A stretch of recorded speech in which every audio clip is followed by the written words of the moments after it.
की खबर है। चुनाव से पहले बंगाल में फिर बवाल हुआ है। बीजेपी टीएमसी कार्यकर्ताओं में हिंसक झड़प हुई, एक महिला की मौत हो गई। आगजनी के बाद केंद्रीय सुरक्षा बल ने मोर्चा संभाला है। चुनाव आयोग ने अब इस मामले को लेकर रिपोर्ट तलब की है। तो एक बार फिर पश्चिम बंगाल से हिंसा की खबर है। नंदीग्राम की तस्वीरें आपके सामने, जहां पर हिंसा हुई और उसके बाद मोर्चा यहां पर संभाल लिया गया है केंद्रीय सुरक्षा बल की तरफ से। चुनाव आयोग भी अब एक्टिव हुआ है।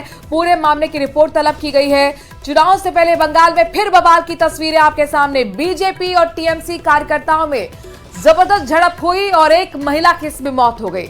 आगजनी के बाद केंद्रीय सुरक्षा बल पहुंचा है और पूरी तरह से यहां पर मुस्तैदी दिखाता हुआ चुनाव आयोग ने भी रिपोर्ट तलब की है।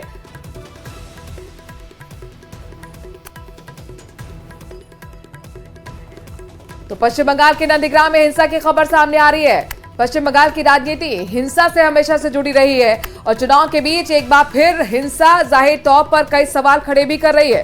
बंगाल में एक बार फिर बवाल की तस्वीरें। बीजेपी टीएमसी कार्यकर्ता आपस में भिड़ गए, हिंसक झड़प हो गई जिसमें एक महिला की भी मौत हो गई। आगजनी की तस्वीरें आपके सामने हैं और इसी आगजनी के बाद अब केंद्रीय सुरक्षा बल ने मोर्चा संभाल लिया है। सुरक्षा को और भी मजबूत कर दिया गया है। इस बीच चुनाव आयोग ने भी रिपोर्ट तलब की है। अपने दर्शकों को बता दें कि 7 चरणों में लगातार यहां पर मतदान हो रहा है और अब 25 मई को वोटिंग होनी है। लेकिन उससे पहले नंदीग्राम में हिंसा की खबर है। चुनाव से पहले बंगाल में फिर बवाल हो गया। बीजेपी टीएमसी के कार्यकर्ता आपस में भिड़ गए और इसने हिंसक रूप अख्तियार कर लिया जिसमें एक महिला की मौत तक हो गई।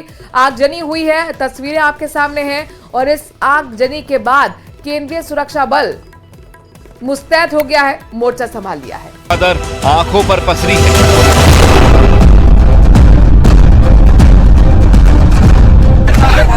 इन तस्वीरों को पश्चिम बंगाल की नियति भी कहा जा सकता है, क्योंकि चुनाव चाहे विधानसभा का हो या लोकसभा का, लेकिन चुनाव से पहले और बाद की तस्वीर यही होती है, हिंसक और आक्रामक।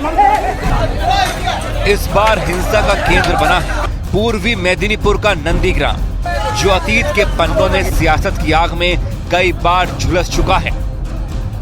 लेकिन अब एक बार फिर नंदीग्राम की मौजूदा तस्वीर देख लीजिए, जहां सोना चूड़ा इलाके में बुधवार देर रात बीजेपी और टीएमसी कार्यकर्ताओं के बीच पहले तो जमकर झड़प हुई, उसके बाद झड़प हिंसा में तब्दील हो गई।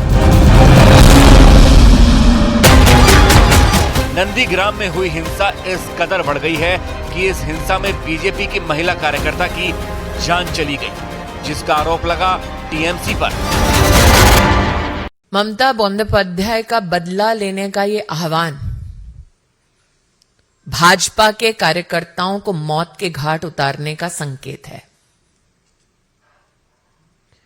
पॉलिटिकल किलिंग्स की सरगना बन चुकी हैं ममता बंदोपाध्याय।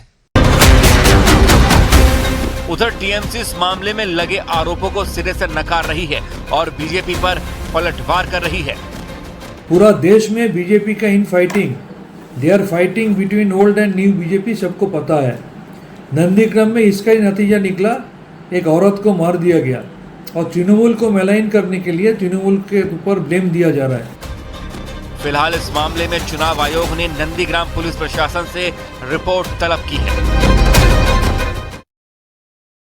और पश्चिम बंगाल के बाद आपको लिए चलते हैं दिल्ली, जहां पर 25 मई को वोट डाले जाने हैं। यानी छठे चरण में दिल्ली की सभी 7 लोकसभा सीटों के लिए वोटिंग होनी है। लेकिन इस बीच स्वाति मालीवाल पिटाई कांड की कहानी सीएम